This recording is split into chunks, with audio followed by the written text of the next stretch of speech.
many other cases where you could think of if you decide to go after a very specific, peculiar suffix name, how do you get perceived by your audience as a result of that suffix? So this is actually a very, very interesting burgeoning field, but I bet there's going to be quite a lot of people diving in to buy up these real estate properties online to make sure that down the road they might make a handsome profit from some company wanting the domain name. I don't really know about that, but at the same time, I'm a simple guy. I go into a retail store and I want to buy a shirt. If somebody gave me 20 choices, oh my God, I would not know how to buy it. I mean, this seems like a free-for-all, and people like us will be left behind because really don't understand what is the need. Actually, I have to agree with you on this one. You know, the internet was called a great leveler because it made large companies and small companies look about the same to the average consumer as far as their presence online. Now, if you have so many of these domains out there, you know that some companies will stick to their .com, others will migrate off to smaller domain suffixes. All of a sudden, you're creating another tiered hierarchy for where some businesses live. And so maybe if you advertise at the .com, you're worth more than if you advertise at the whatever else that comes along. So it creates a whole other form of stratification, which the internet told us and showed us not to be, not to do. Sometimes democracy creates messes like that. Yeah. Folks, last week you heard that President Obama punted big time when he submitted a budget that seems to have no big items, big agendas on it. It was like, hey, folks, we're going to discuss with you, we're going to negotiate, and we're going to make sure there's some spending cuts and there's some increases in taxation. But the big idea, the deficit commission that was actually formed, and they really had some great ideas. For instance, there are so many deductions, and it costs a ton of money. The United States loses revenue when they allow mortgage interest deduction, $77 billion. Earned income tax credit costs the United States government $55 billion. Child tax credit, $54 billion. State and local income taxes, because we take deduction of that, costs $40 billion to the Treasury. Charitable contribution costs $35 billion to the Treasury. There are so many of these deductions.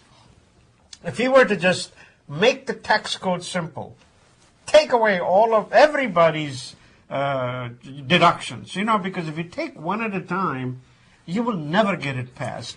Take everybody's deductions out, and you can reduce, according to the Deficit Commission, tax rate from 35% to 23%. And the Treasury will take in more money. But there won't be a home buyer's incentive anymore for people who try to take all their money and invest it so that they can save some taxes. But the study has shown those who want to buy houses will buy houses regardless. It has really no effect because of the mortgage deduction. They might have a cheaper house, but the house they will have. I still think the American dream, which is to be able to access a whole lot of equity as a result of purchasing a home, of making a large payment into that home, and then being a consumer to be able to afford much more. And in some cases, people have used that to buy not just one, but multiple properties. And this has become a tax strategy unto themselves for people who invest in real estate. If you take away their primary ability to deduct their taxes. When you own a home, you have 3 different channels of income. First one, yes, people do look to tax deduction as a source of income.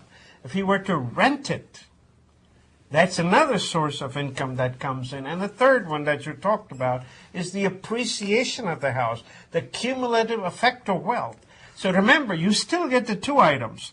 It's the third one that you really don't get, and believe me, because of that tax deduction, Americans hardly put any money down on the houses.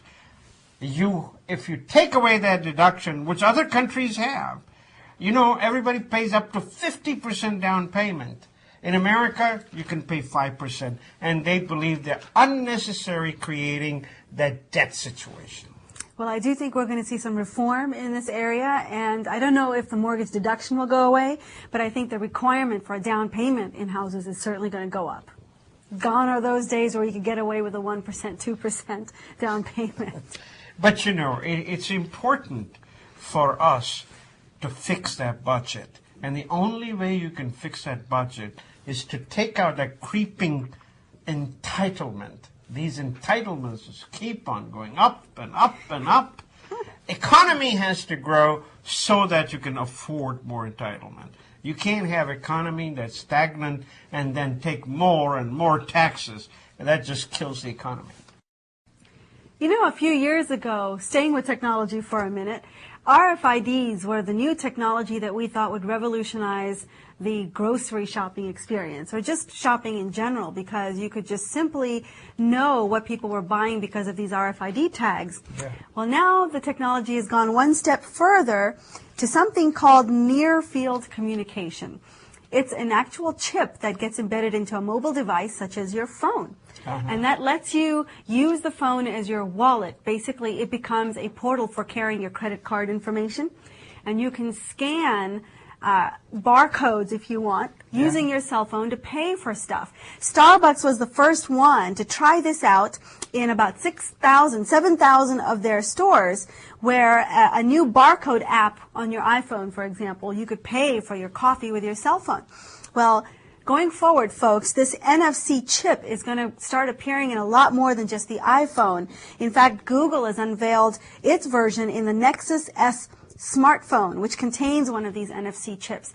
So going forward, you might not even have to carry your wallet with you. Your phone will become your Uber device to do just about everything, from being your multimedia center where you watch your movies and your DVDs and share your Facebook posts. You could also go to lunch and never take your wallet with you. That is true, but at the same time, remember, at the airports, when you enter any building, you got to take your cell phone and put it in that little separate pocket. I mean, that's scary to see your wallet go without you. You know? It is very scary. At the other end, who knows what could happen? So cell phone technology is going to come in, but some kind of a security needs to be there. That's just it. You know? I mean, for any technological advancement, there's always a set of risks you add, right? So in this case, yes, your whole life is now on your phone, and if you lose that phone, you're going to be devastated because it contains all of your secret information. That's right. The second thing is, you know, we keep tacking on services to our cellular bandwidth. And as you've already probably heard in the news, with the introduction of the iPhone onto Verizon's network, you're going to see a lot more bandwidth consumption because you have people using multimedia phones saturating that pipe that